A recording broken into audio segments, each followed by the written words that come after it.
ఈ పిఠాపురం ఇవాళ కొద్దిగా వివాదాస్పదమైన నియోజకవర్గంగా కూడా తరచూ వినిపిస్తుంది. దానికి కారణం పిఠాపురంలో స్థానికుడైనటువంటి వర్మకు అన్యాయం జరుగుతుందనేది చాలామంది అభిప్రాయపడుతున్నటువంటి సందర్భం.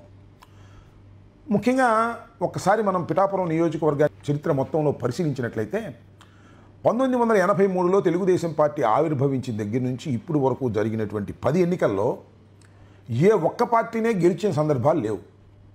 అక్కడ తెలుగుదేశం పార్టీ గెలిచింది, కాంగ్రెస్ పార్టీ గెలిచింది, ప్రజారాజ్యం పార్టీ గెలిచింది, భారతీయ జనతా పార్టీ గెలిచింది, స్వతంత్ర అభ్యర్థులు కూడా గెలిచారు.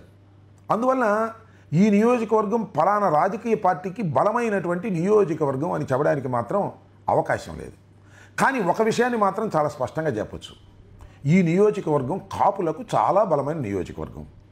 చాలాసార్లు కాపులే గెలిచారు. వర్మ మాత్రం ఒకసారి 2 కాపుల్ని ఓడించి గెలిచాడు. అది కూడా ఇండిపెండెంట్గా గెలిచాడు. అందువల్ల వర్మకు ఆ నియోజకవర్గంలో చాలా బలమైన పట్టు ఉన్నది అనేది విశ్లేషకుల అభిప్రాయం, కొంత నిజం కూడా. వర్మ చరిత్ర ఒకసారి మనం చూసినట్లయితే ఆయన అసలు పేరు శ్రీ వాత్సాయని సత్యనారాయణ వర్మ. అందరూ ఆయన్ని ఎస్విఎన్ఎస్ వర్మ అని పిలుస్తారు, సింపుల్గా వర్మ అని పిలుస్తారు.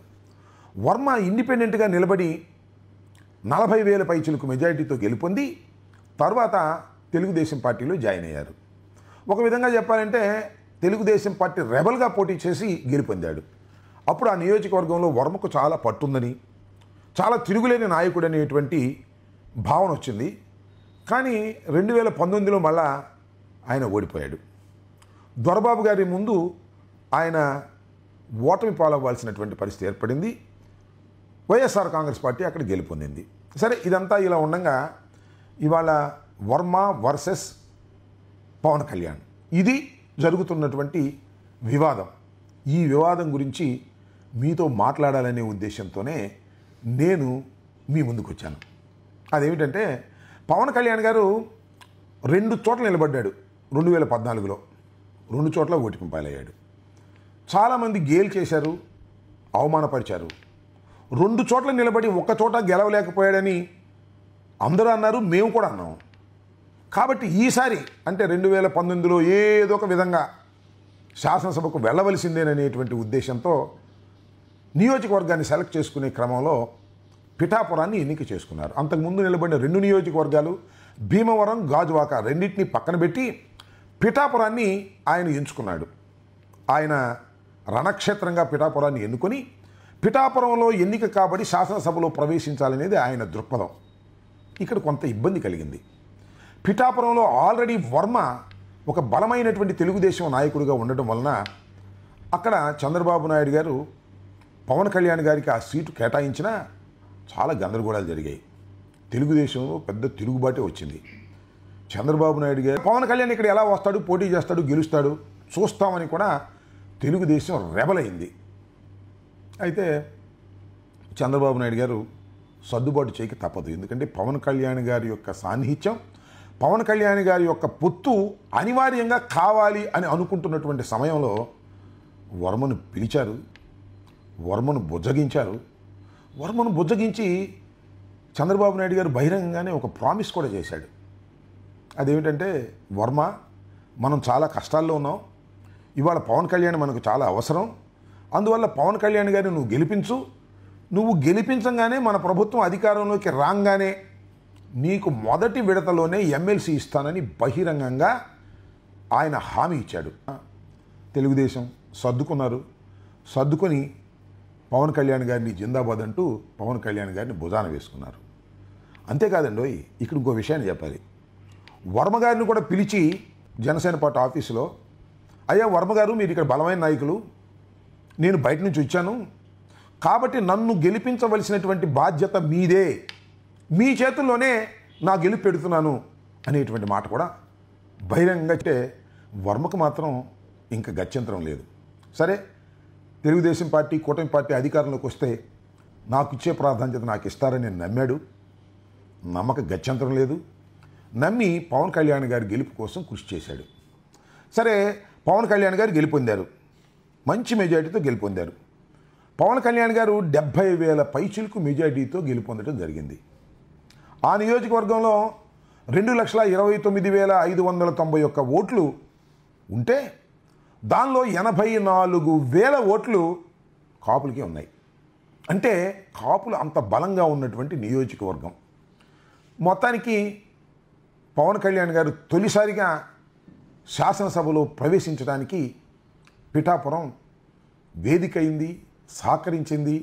వర్మ కూడా సహకరించాడు. ఎన్నికలు అయిపోయిన తర్వాత అనిపిస్తుంది ఎవరికైనా, వర్మ లేకపోయినా గెలుస్తాం, తెలుగుదేశం లేకపోయినా గెలుస్తాం, మా పవన్ కళ్యాణ్ గారి సొంతం ఇది, పవన్ కళ్యాణ్ గారి బలం వల్లే మనం గెలిచాము అని అనుకోవటం అనేది తెలివి తక్కువ పని.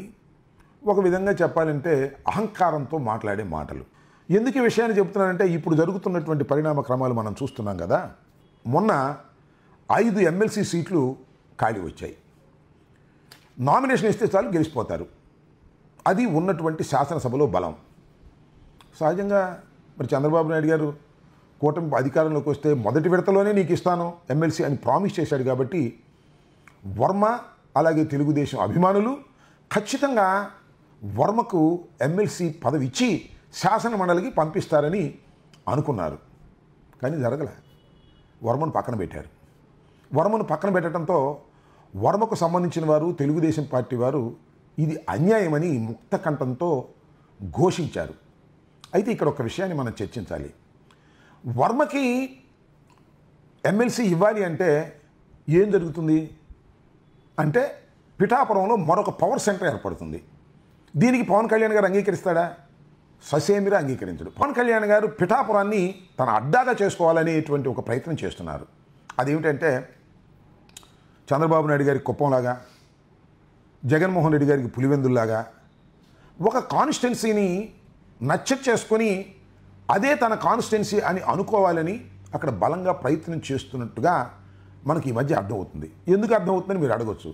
మీరు చూశారు కదా, మా పవన్ కళ్యాణ్ అడ్డా అన్నాడు. అంటే పిఠాపురంలో ఆయన ఒక మహావృక్షమని, ఏ మొక్క పెరగటానికి వ్యతిరేకంగా వీల్లేదు అనేది వారి అంతరాత్మలో ఉన్న అభిప్రాయం. ఈ అభిప్రాయానికి వ్యతిరేకంగా మరి చంద్రబాబు నాయుడు గారు వర్మకి ఎమ్మెల్సీ ఇచ్చి పిఠాపురం పంపించగలరా? ఇది కుదురుతుందా? ఇది అసాధ్యమైనటువంటి విషయం. ఎందుకంటే చంద్రబాబు నాయుడు గారు తను నమ్ముకున్నటువంటి వర్మ భవిష్యత్తును రాయగలిగిన శక్తి ఆయన దగ్గర లేదు. కారణం ఏంటంటే చంద్రబాబు నాయుడు గారు మీ భవిష్యత్తును కూడా నేనే రాయగలిగిన శక్తి నాకుందని పవన్ కళ్యాణ్ గారు గర్జిస్తున్నారు. నేను నిలబట్టమే కాదు, తెలుగుదేశాన్ని కూడా 40 సంవత్సరాల తెలుగుదేశాన్ని, చంద్రబాబు నాయుడు గారిని కూడా నిలబెట్టినటువంటి ఘనత నాది అని బహిరంగంగా చెబుతున్నటువంటి ఈ సందర్భంలో మనం నిలదొక్కుకోవటమే కాకుండా 4 దశాబ్దాల టీడీపీ పార్టీని కూడా నిలబెట్టాం. పవన్ కళ్యాణ్ గారిని కాదని వర్మకి సహాయం చేసే పరిస్థితుల్లో చంద్రబాబు నాయుడు గారు లేడు అనేది విస్పష్టమైనటువంటి అభిప్రాయం. అయితే ఇప్పుడు వర్మ పరిస్థితి ఏంటి? ఏమీ లేదు. వర్మ పరిస్థితి జీరో అని నా అభిప్రాయం. కన్విన్స్ చేసి వర్మకి మళ్ళీ నెక్స్ట్ విడతైనా ఇస్తారా? అవకాశమే లేదు. ఎందుకంటే పవన్ కళ్యాణ్ గారు ఆ నియోజకవర్గం తన అడ్డాగా చేసుకోవాలని నిర్ణయించిన తర్వాత వర్మ భవిష్యత్తు లేని నాయకుడిగా చేయటమే వాళ్ళ ప్రధాన కర్తవ్యంగా ఉంటుంది. ఇది వాస్తవం. దీన్ని ఒకవేళ పవన్ కళ్యాణ్ గారు రాజీ పడిపోయి ఆయనకి ఇచ్చేయండి, నేను ఈసారి పిఠాపురం కాదు భీమవరం వెళ్తాను, గాజువాకు వెళ్తాను, ఎక్కడి చోటకు వెళ్తాను అనుకుంటే అప్పుడు మాత్రమే వర్మకు అక్కడ అవకాశం ఉంటుందనేది నా అభిప్రాయం. ఇక్కడ నేను చెప్పాలనుకుంటున్న అంశం ఏమిటంటే పవన్ కళ్యాణ్ గారిని కాదని వర్మకి ఒక సీట్ ఇవ్వటమో ఒక పొజిషన్ ఇవ్వటమో చంద్రబాబు వల్ల కాదు.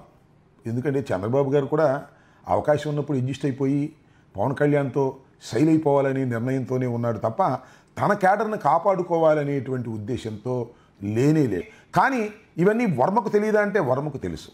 కానీ వర్మ చేయగలిగింది ఏముంది? వర్మ ఏమీ చేయలేడు, నిస్సహాయుడు.